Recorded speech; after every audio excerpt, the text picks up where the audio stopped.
How dare you? Because I can.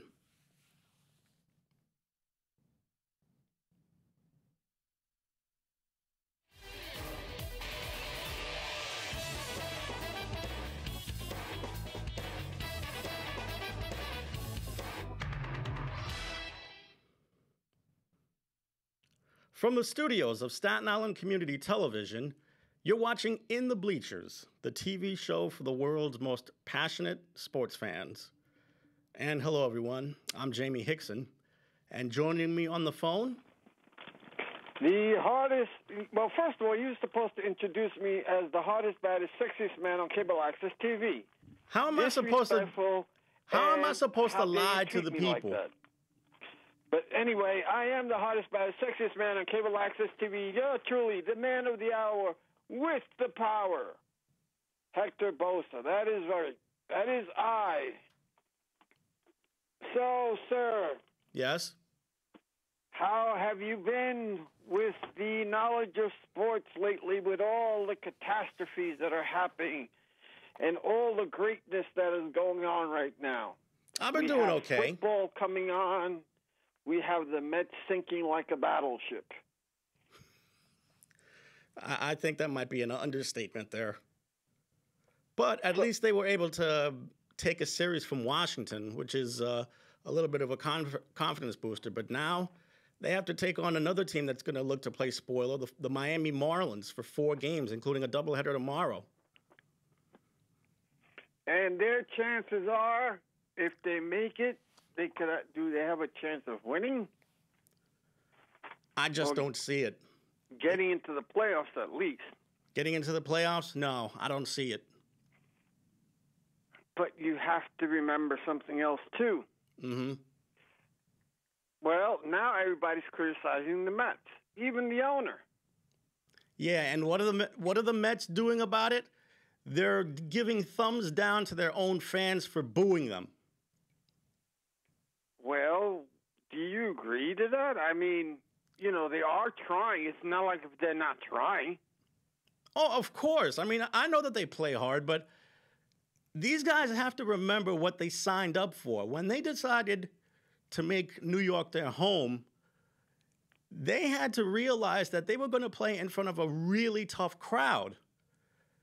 And now we've got Javier Baez saying that all of the booing is hurting him and the rest of the players. So they decided to retaliate by giving thumbs down for every hit that they get. I mean, do they have the James Dolan syndrome where you can't get criticized anymore? No, Stephen, the new Mets owner, Steve Cohen. He's nothing like Mr. Dolan, okay? James Dolan is exactly who he is, and I don't even have to go on any further about what I think of the man. You've heard of it before. That's a horror story. Yeah.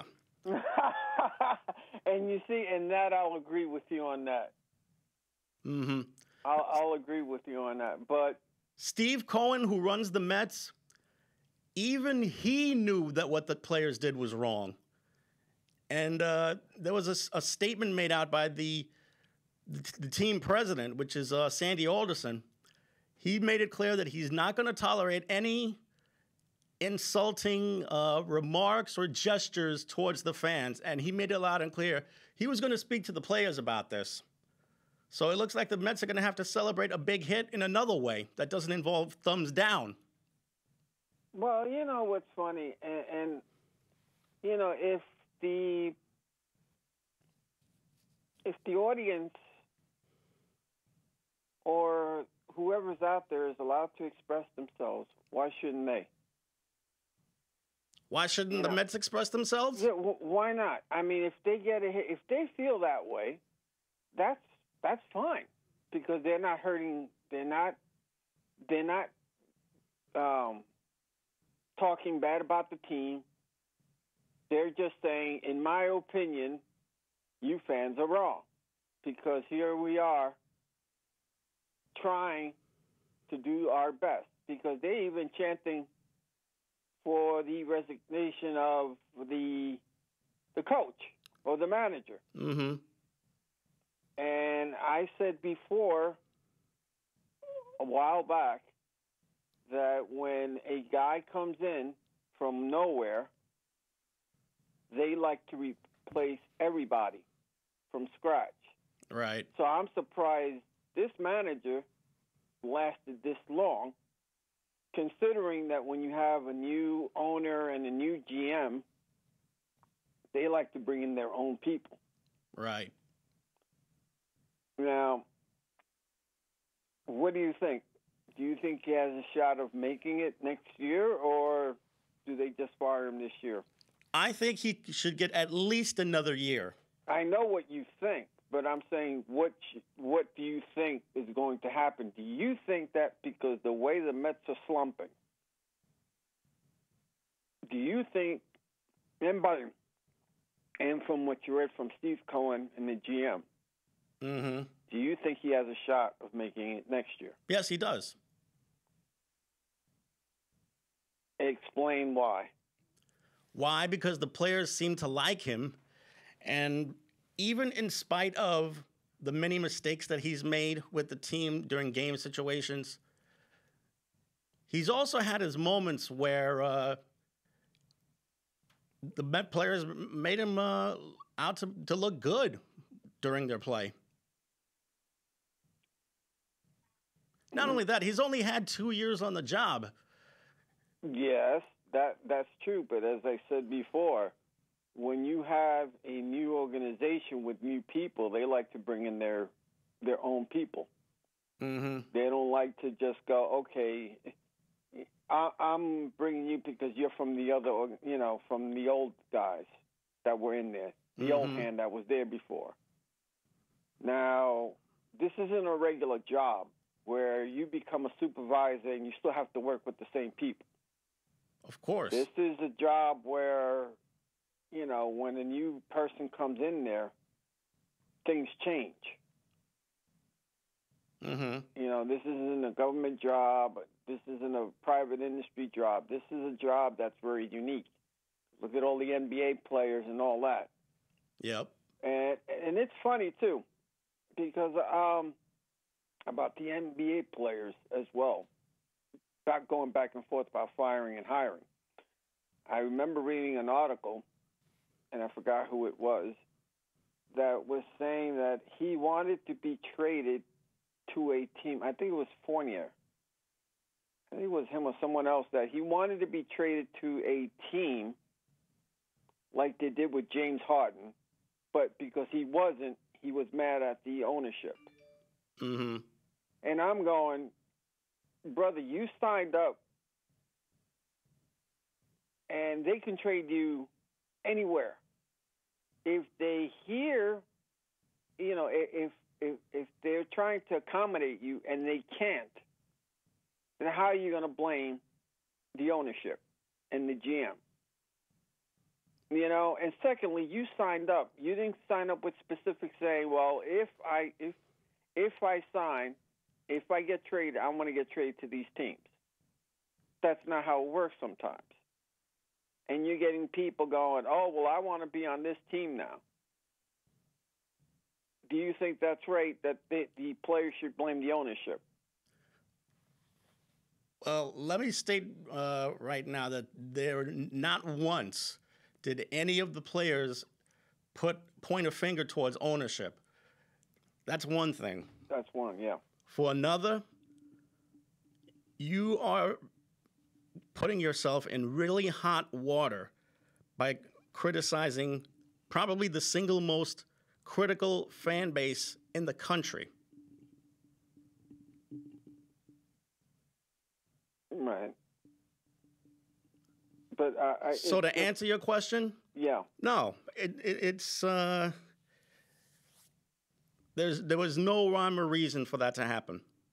Because I'm looking at it from the trailer standpoint, and I'm going, okay, I understand that you want to be on a certain team and you want to be traded to, but you went in there,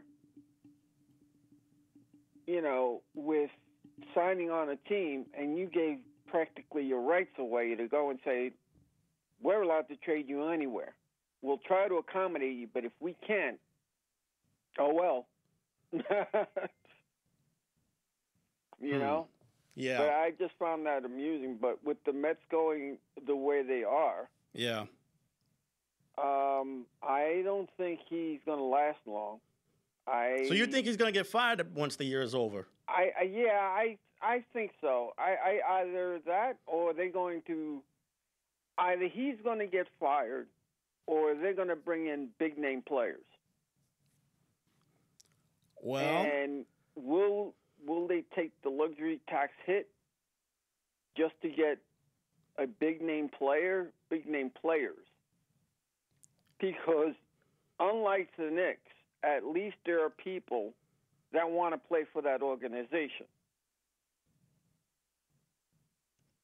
So I haven't heard one superstar say that he wants to play for the Mets. no, I'm sure because the ones that I dislike are the ones that go, I've always been a Mets fan and I've always want to play with them. No, but I get it. You know, you have to say the right things at the right time. I get it. You know, you have to do what you have to do. But I can see them getting a named player, though. I can see them getting a named player without having, because the ownership is good still. Mm-hmm. And the players aren't that bad, even though they're slumping right now. But if you look at them individually, they're not that bad. No, they're not. They're just hitting the problem a wall. is they can't hit with runners in scoring position. Yeah, but remember, they were in first place for 2 months. Yeah. You know, and but then the injury bug hit. You got to remember. Then the injury bug hit, and a whole bunch of guys had to be on the injured list. Well, that's one thing the Mets always had a problem with. That's the one that they've always had injury. Didn't they get rid of their medical staff to put in a new one? I'm not really if I sure. remember correctly, to be honest with you. I think they did, and it's just too funny that I don't get it. No matter who they bring in, it's still not working. Mm-hmm. You know, they have that injury bug prone, and I just don't get it. You know, they can have the greatest doctor there, but they just get hit bad. I mean, look at their history with injuries. Mm-hmm. And, you know, do they have the best minor league organization? No. Nah, not really. No, they don't. I think they're middle of the pack right now, if you ask me. But how did they survive 2 months of being in first place, bringing up guys that you thought that were never going to do anything, and all of a sudden did something? Mm-hmm. So that's why I'm going, does that mean that it was just a fluke? Or was it one of those things where they're good players, they're just not doing it right now? They had their moment, they're just not doing it, but that doesn't mean that they can't be good.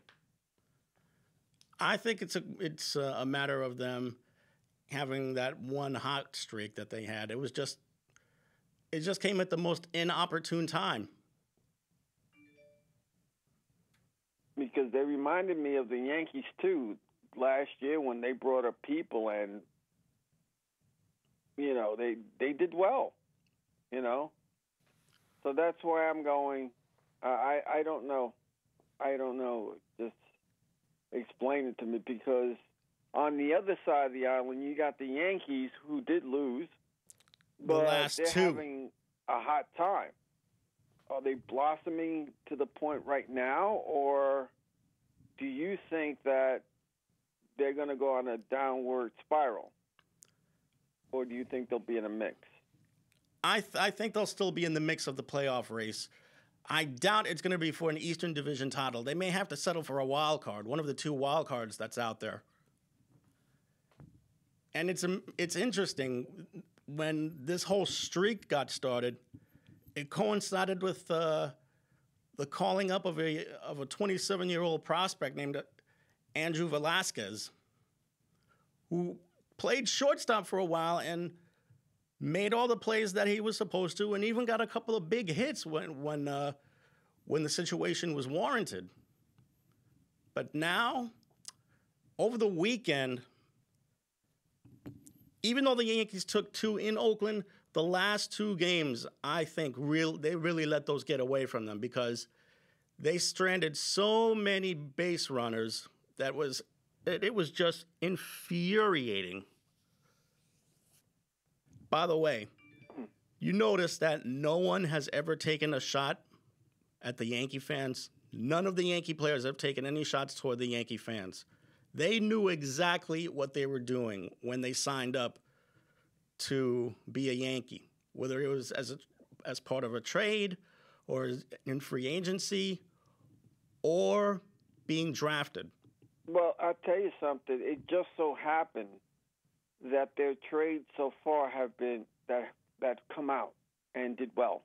Mm-hmm. Because if they would have been a dud, do you see them getting rid of Brian Cashman? If it didn't exist? Because, like I said, they say this man worked wonders, and how many times when they go on a slump, they're calling for this guy's head. Yeah. Oh, they're the Yankees. They're supposed to make big trades. Or they're the Yankees. Sometimes people got to, take a step back and breathe a little and go, it is what it is. Yeah, that's exactly right. And it's amazing. It's amazing. I mean, there are passionate fans, and there are really passionate fans that live and die. And I'm going, that's great, but they're not paying your bills. Yeah. But I just find it funny. That's all, that you have all these people asking for this guy's head, and when you win, you're okay.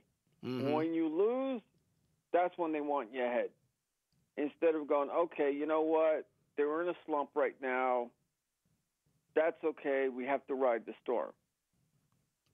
Exactly right. How many times have you heard that?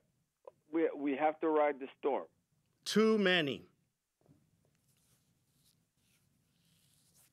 But that's what the Yankees are supposed to do now. They're supposed to ride this storm the way it is. And with about 30 games left, the time to ride this storm is now. And it's only going to get tougher for them because they have to play the Angels, a team that's always given the Yankees problems in Southern California.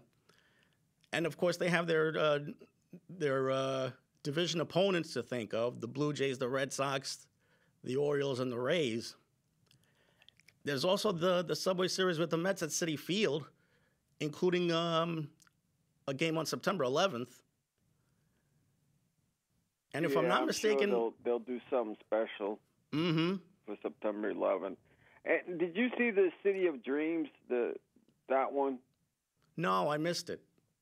You got to catch it. It looks good. They did it well, and they had actually Kevin Costner on YouTube come on there one time, so it was fun. But I did hear the game on the radio, though. Yeah, but speaking of injuries and speaking of also trades, yeah, the Giants. The Giants were busy today. Huh? The Giants were pretty busy today. Yes, tell us all about it. Well, they made a deal with the Bengals. I'm going to look this up in my app right now. Dandy book. Cell phone. Mm-hmm. So tell me, as you're... Yep, here we are. The Giants made a trade to get Billy Price, who's an offensive lineman from the Bengals, for defensive lineman B.J. Hill and a conditional 7th-round pick next year. This is the Giants. This is the Giants. This move was made strictly to get depth on the offensive line. Whether this newcomer is going to be able to start or maybe come off the bench, I'm sure Joe Judge, the Giants head coach, will be able to assess that situation. Just to give you an idea about the new guy on the team. Billy Price is 6'4", 310 pounds, drafted out of Ohio State in 2018. And he played 42 games in 3 seasons with the Bengals, including 32 games in a row between 2019 and 2020. So this just goes to show you this guy is really durable. So let me ask you this, because they did another trade also. Mm-hmm. They've been active, like you said. So does that mean that this year they actually, since you predicted that they may have, I think, a 7? I think you said it was 7 wins or 6 wins? 5 wins. 5 wins. Now with these improvements, what do you think of it now? Is it better? I think they improved their offensive line. Not sure about the other areas of need that they might have to address. But this really doesn't change anything, because when you think about it, the Giants still need help on that O-line. It's going to take more than just one newcomer to try and fix things. But they got 2. They got another trade. It was the first round in 2018 first round draft choice, and he was a 2018 first round draft choice from Cincinnati, wasn't he? Yeah, that's the guy that I told you about. Yeah, okay, but I thought there was another trade too, so that's my bad. But I thought there were 2 trades that came up. But all in all, you know, Joe Judge's been there for how long? This is his 2nd season, and last season he led the Giants to a 6-10 record. He, at this point in time, they are better than last year, correct? Only slightly. Now that they have Saquon Barkley back at running back, they're talking about riding the storm. Right. They're going to have to ride that storm that wears number 26 and give him as many carries as possible, because I would say that he's about 99% healthy right now. So the remaining 1% has a questionable knee to discuss. So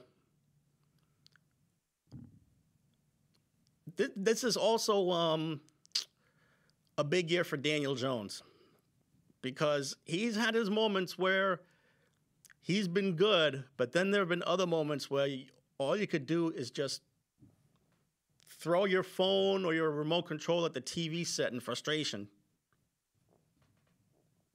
So are you saying that if he doesn't produce this year, he's gone next year?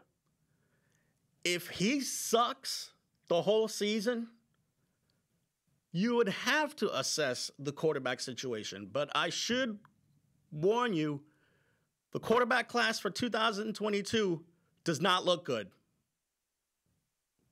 It would have to take somebody to have a dynamite junior or senior season in the college ranks to try and convince the Giants to get another quarterback. And this also falls on Dave Gettleman. If Dave Gettleman can't get this thing right, then obviously he's got to go. And his job is in jeopardy as well. Mm-hmm. Because he was the one that wanted to stick with him. And remember, in the beginning of the year, they could have had that other quarterback, I forgot his name, who's very popular. Mm-hmm. And they said, no, we're going to stick with Daniel Jones, because they said, this is our guy, this is our man, we're going to stick with him, do or die, which is great. But if he doesn't show improvement, like you said, someone's head's got to roll. Yeah. By the way, I just got a text message, or an instant message, I should say, from our friend Lynn. And she wanted to talk about Javier Baez's comments about the Met fans. Well, long story short, if you don't like their honesty, if you can't handle the criticism, take your stuff and get out. No, I mean, he's allowed to say what he has to say as long as there's no detriment to because he's not the first one that has said that about fans. Yeah. There have been basketball players that have said that about their fans, football players. There's a lot of things, that they're going to, like I said, when your team is terrible, sometimes they want heads to roll very quickly. Mm-hmm. Like I said about the Yankees, look at the Yankees right now. How many times didn't they want Aaron Boone to get fired this year? How many times did they say, let's get rid of Brian Cashman this year? They've been saying stuff like about Brian Cashman for maybe 10 years now. And as soon as he makes a damn good trade, and it pays off. Yeah. Oh, they all love him now.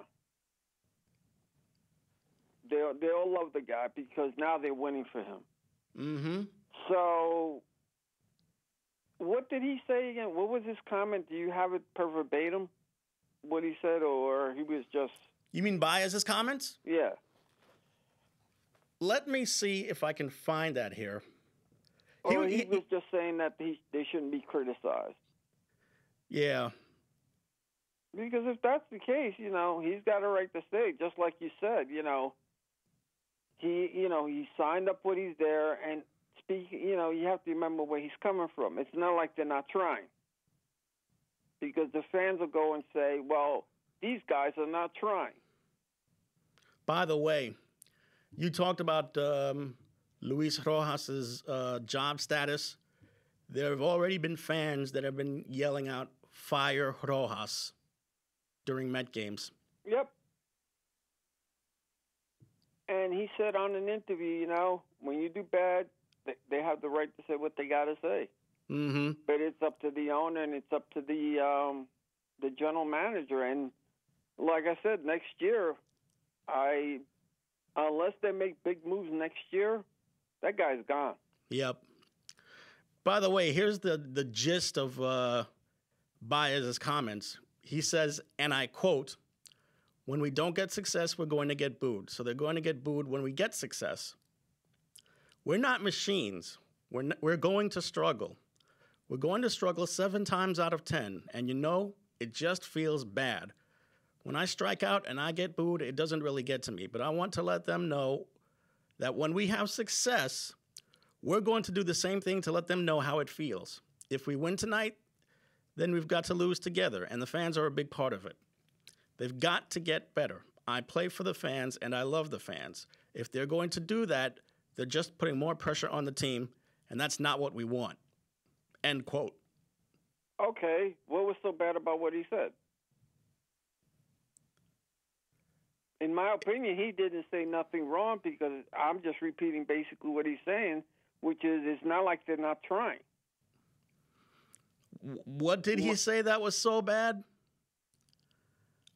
I want to let them know that when we have success, we're going to do the same thing to let them know how it feels. Okay. It's basically his way of saying, if you're going to go thumbs down on us, we're going to be thumbs down on you. Okay, fine. Turn around a fair play, don't you think? Mm-hmm. And I know the owners don't like it and the GMs don't like when they do that, because it's bad for popularity.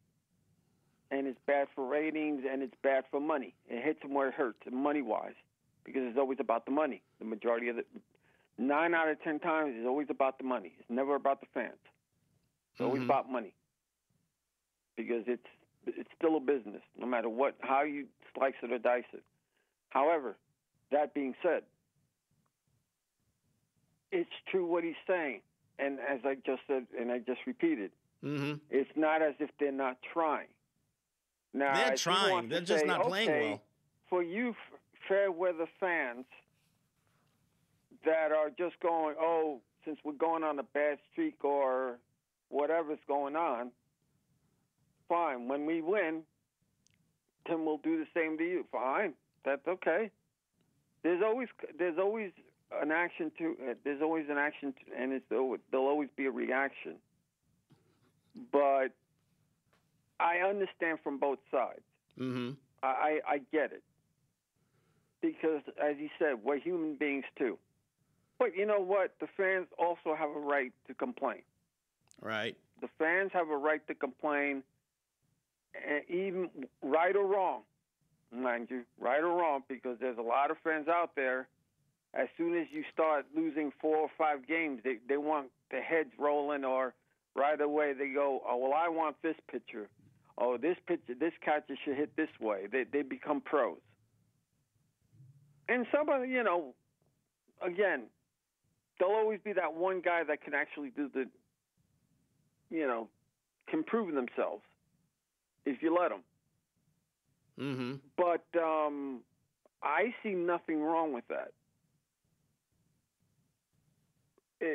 Do you see it as there's something wrong with it, or how do you see? How do you, in your opinion?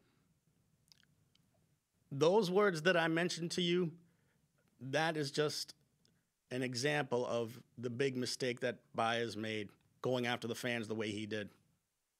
I mean, I'll agree that his comments were pretty soft, but you never, ever try and wake up a sleeping giant that is the New York fan base. That's true. No, in that point, I agree with you on that. But you got a lot of fans out there that are very fickle fans. Yes, they are. And as I just said, as soon as they start losing, they want replacement. They want this guy to get this pitcher, and they want this hitter to be gone. They're human beings. Yeah. So, it's a tough act. It's a tough thing to say. Now, if we're going to talk about, let's say, a guy named like James Dolan, right? If you talk about a guy like James Dolan, you can't say peep. You can't say nothing bad, because as soon as he hears it, he takes it, his team is bad. And then the next thing you know, he's going to have one of his bodyguards follow the fan wherever he goes. Exactly. And get rid of him. And be able to do it because that's privately owned. Yeah. I'm surprised someone hasn't tried to sue him yet. But, that's sometimes that happens. Sometimes they can get away with it. Sometimes they can't. I don't know the law that well to be able to say either or. But, as I said, you have the right to say what you want, but just remember you're hitting some people are going to take his words the wrong way. Mm-hmm. They're going to blow it up the wrong way and, get rid of him. He doesn't like New York. He doesn't like the fans. He can't handle the pressure. That's what some people are going to say. That's not it. Let me tell you right now. Maybe that can't be. Let me tell you right now. Don't be surprised if Baez gets his share of boos whenever he takes to the plate each time. I'm sure he's got to go with the mind. Now, if he doesn't go with the mindset that he's not going to get booed, then something's wrong with him. He's got to go into the mindset of, okay, I said this, I got to be prepared now. It's just like any other media outlet. You have to be prepared. Mm-hmm. You die by the sword right there. Right. But, going on, Right. Speaking of, being hurt, the Jets losing one guy with an Oh, ACL yeah. Losing and another him. guy. They signed him during the offseason to help with the defensive line, but unfortunately, he wound up, I think he tore his knee. It was one of them was an ACL, and I forgot the other guy. I know two of them went down. And one of them was a young prospect, and the other guy, I think was on a trade. So I'm not sure because it's been a bit, but I can say that The Jets did make a trade, though. They wound up getting Shaq Lawson from the Texans. And what do you think of that? I think it's a good move. I mean, give them a little depth on the defensive line where they already have a strength. So naturally, they're going to want to beef up the down lineman. And football's back for those people that really miss football. Yeah, it officially the Dallas returns. Game was on. The Giants game was on. Yeah. I'm sure people were happy.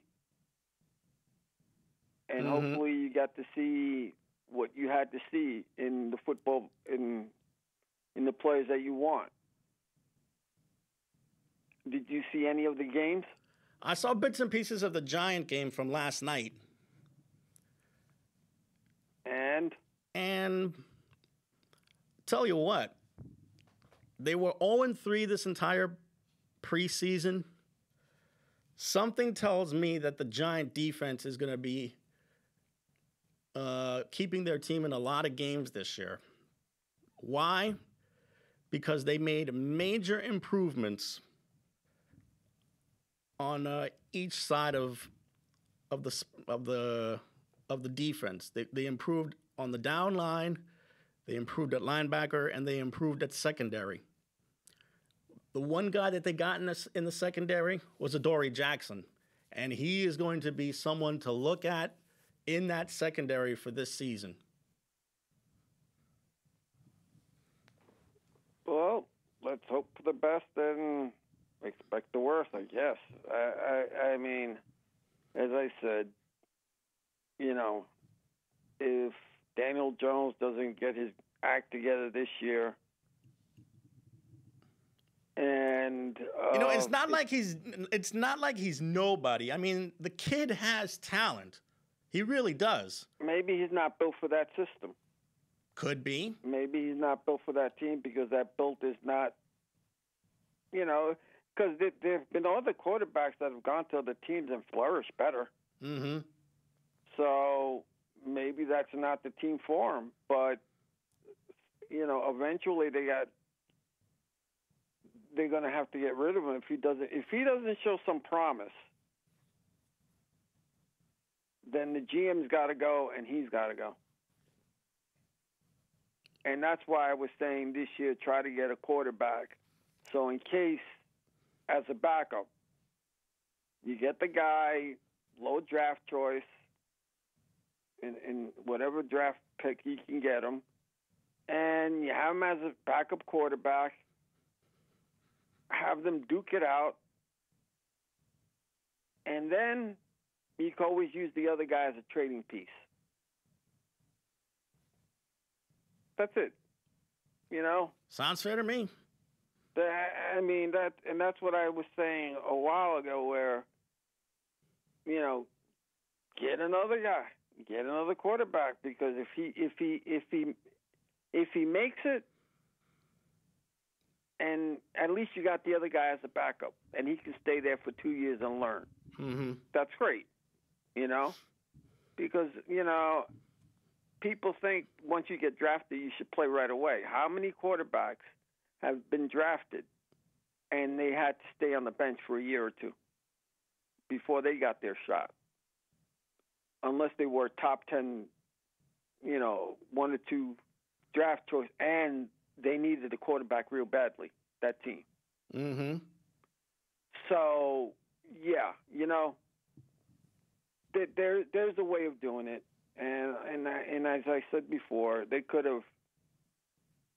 I think they could have they could have gotten another quarterback, but they didn't want it. They didn't want to pressure the kid already more than what he already is. I'm going to assume that.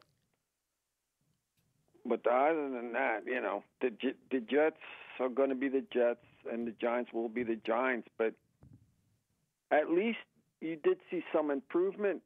Or you still wager that the Jets are going to be the same record and the Giants are going to be the same record? Or are you looking for improvement? Because right now with the Jets, as one person suggested, is don't get rid of your picks. Unless you're going to get a name or two, don't get rid of your picks. Start building the team. And hopefully with the players because the players that they have individually are not that bad. Mm-hmm. And it's a shame that they lost two guys already. But if they're building for the future and they get the right picks within, I hate to say it this way, but within 2 more years, if they draft the right people, they should be a contending team and a championship team. What do you think of that? Well, that's if everything goes right. Yeah. If you got the quarterback of the future and, all your draft choices comes into play and everybody's fine. And if you get that 1 or 2 people and, that can blossom, you can look at Saquon Barkley right away. He made an impact. We haven't had the Jets or the Giants haven't had an impact player in a while. Saquon Barkley was their impact player. Yeah, he's supposed to be the guy. In a very long time. Mm-hmm. And I can say that with the Mets too. When was the last time the Mets actually got someone that was an impact player? Mike Piazza. Right. Or in a draft. Who was the last draft choice from the Mets organization that made a huge impact right away? Probably Doc Gooden. Exactly. Now do you understand? You don't have that. You don't have you have that with the Yankees. And you actually have that with the Giants. You may actually have it with the Rangers and the Islanders. And even the Devils. But when it comes to the Knicks and the Nets, you actually have them with the Nets now. But the Knicks and the Mets, they don't have that impact. As much as they're talking about, what's his name, the guard. You mean Kemba Walker? Yeah, Kemba Walker. Great player. He has potential. He's a good player, but he's not an elite player. Oh, no, not even close. That's what I'm asking for, which is the last elite player that the Knicks had from coming off the draft was Patrick Ewing. Yeah, and that was over 30 years ago. And my man just retired. Ron Baker, the playmaker, he retired at 24. And that was a guy that played his heart out. He was very good at defense, and he shined. Not as much as he should have, but he did shine. And you can say the next big thing was what? After Patrick Ewing and Charles Oakley was Amari Stoudemire and Carmelo Anthony? Hardly. Well, maybe you can mention Carmelo Anthony, if you look at his numbers, that's a whole different ballgame, but I'm just looking at it from a standpoint of, okay, when was the last time you guys actually drafted someone and made the biggest impact that went boom? Like most teams do. Most teams actually can get the guy or they draft the guy. And you mean Christoph after Patrick Porzingis Ewing? They was haven't supposed to gotten be our that guy yet. Huh? after Patrick Ewing, the Knicks still have not gotten an impact player yet. Kristaps Porzingis was supposed to be the guy, and he couldn't handle it. And even in Dallas, they may trade him. He couldn't. Well, he obviously couldn't handle any of the knee injuries that he suffered. That's why they traded him, because he was too soft. It's not about being soft when you have a knee injury. It just so happens. It just happens. But I look at it from a standpoint of, this was supposed to be the guy for us. This was supposed to be the guy that people wanted to play with. And the Knicks have that bug too, where they'll get a guy that was supposed to be really good and somehow get hurt. The only guy that didn't get hurt was Patrick Ewing.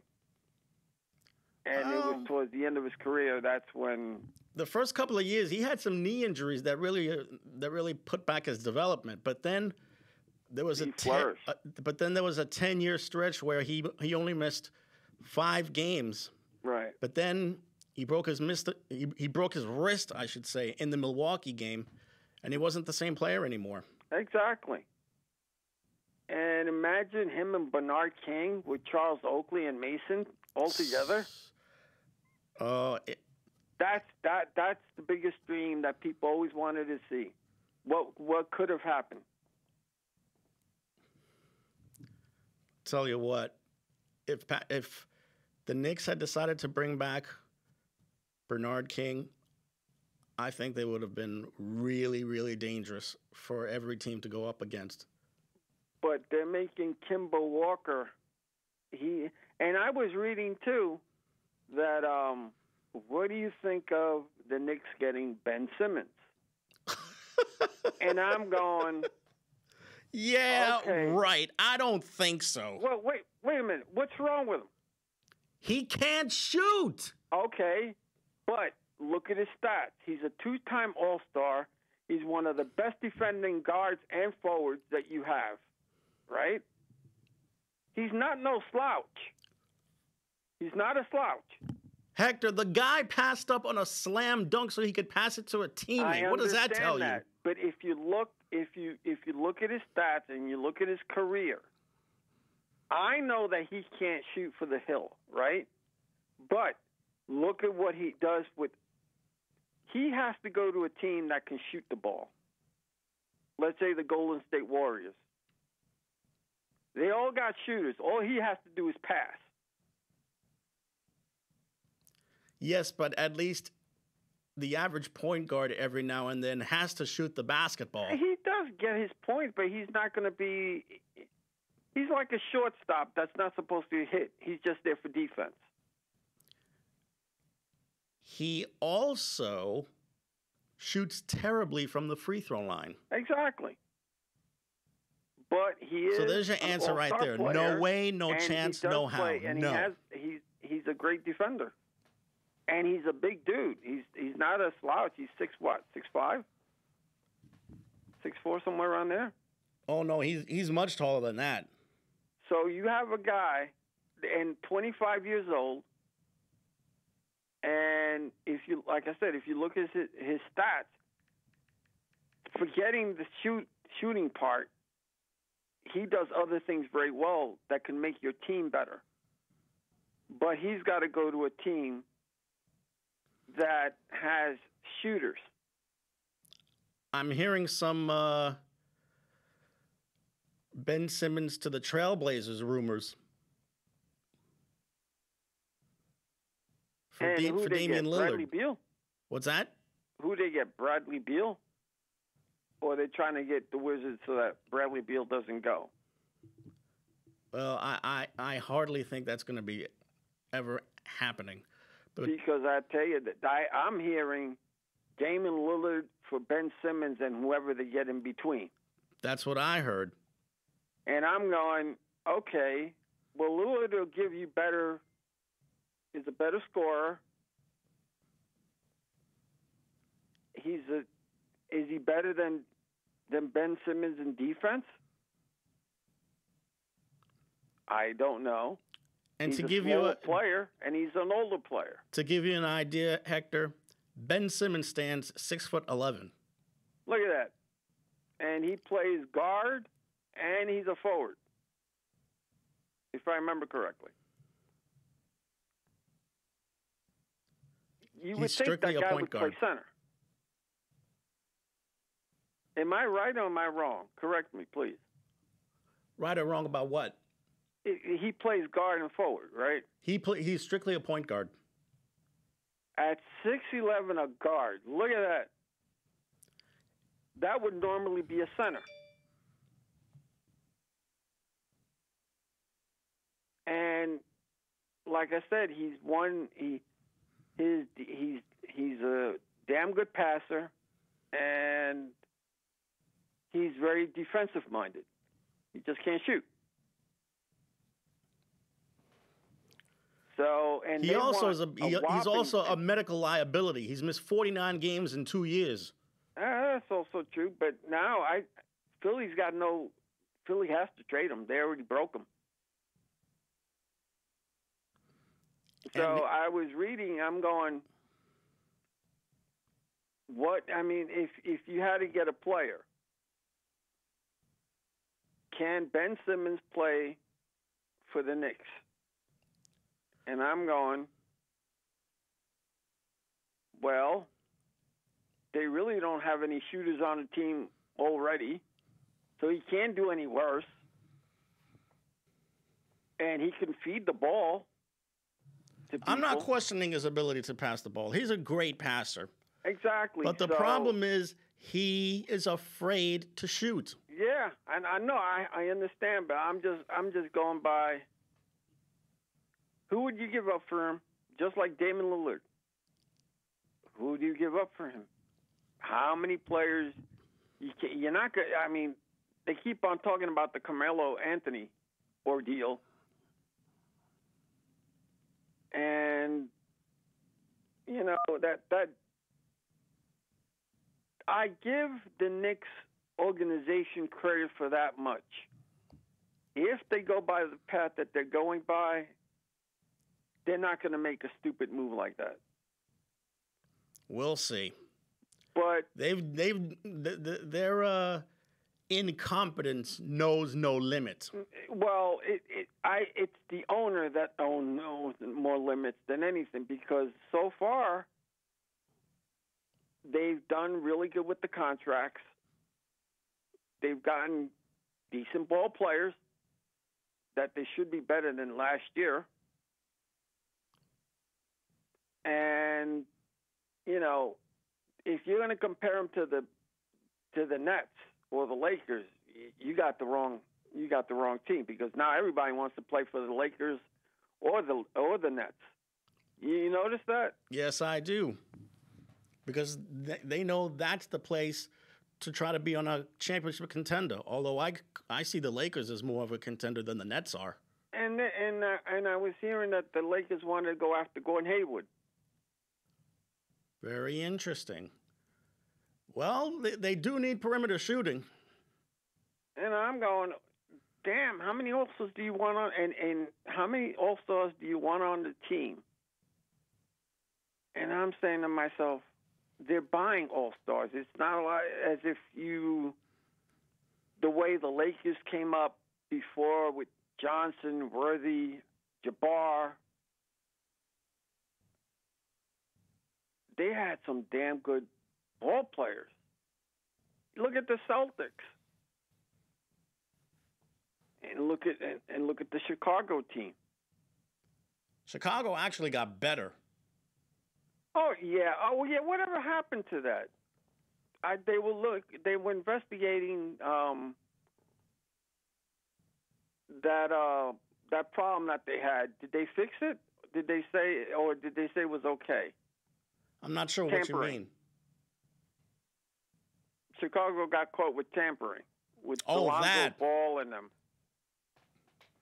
I haven't heard anything about whether they made a decision or not yet. Because they did get better, and I wish the Knicks would have gone after Lonzo Ball. But again, Lonzo Ball would have cost them too much money. But because you have to remember his health. Mm-hmm. You know, and how many? Let me ask you something. How many guards do the Knicks have now? They have, I think they're about 8 or 9 deep in the backcourt. Good Lord. I keep telling you, guard play is the way to go in this sport. Oh, man. Yeah, but at least 6. 6 is enough, but you have an all-guard team, basically. Where you got, what, 3 forwards? 3 forwards and the rest guards? And 3 centers, 3 forwards, and the rest guards. Mm-hmm. Because you got Obi Toppin, Kevin Knox, what's that guy's name? The guy that made the All-Star. Why do I forget You talking about his name? Julius Randle? Julius Randle. So Obi Toppin plays that position.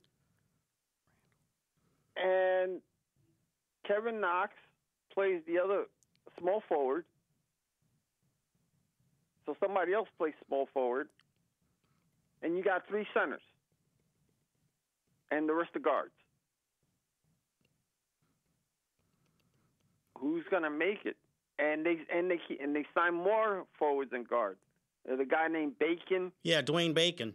Dwayne Bacon and some of the other. I'm going, geez, you know. I'm wondering though if they're setting up for. They're hoping that their draft picks become really good so that they can package them off to get someone special. Maybe. But I'm just wondering who's out there that you can say that's really special, that's an elite player. Is Damian Lillard an elite player? He's definitely an elite player. He's athletic. He shoots the 3 well, really well, I might add. He runs the point guard very efficiently. He's so defensively. You see, because when I think of an elite player, and maybe you think the same way, Mm-hmm. I look at Magic Johnson. Oh, he was Jabbar. beyond elite. Jordan. LeBron, Jordan, too. Giannis. Those are elite players. Is Damian Lillard in that group? Yes. Okay. If he can take over a team and win a championship for you,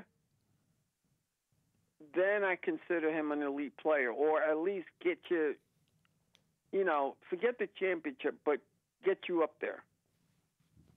Mm-hmm. Get you close to that, you win even series. Has he done that? Forget his stats.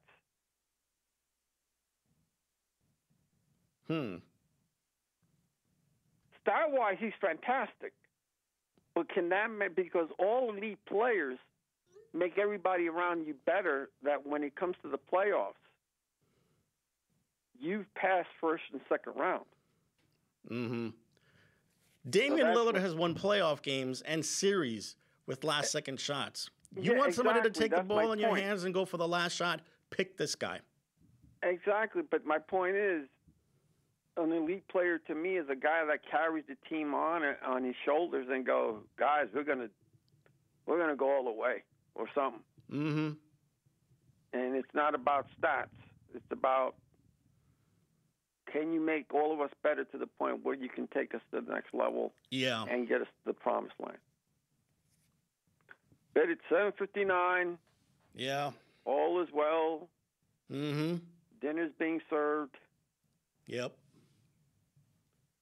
So what have you got to say? I've got to say thank you. You're welcome. Now, next time, introduce me better. No. Anyway, thanks to Kenny on the other side of the glass for helping out. And thanks to you guys for watching at home. So, for everyone here, I'm Jamie. I'm Hector. We will see you next Monday night. Good night, everyone. Same bat channel.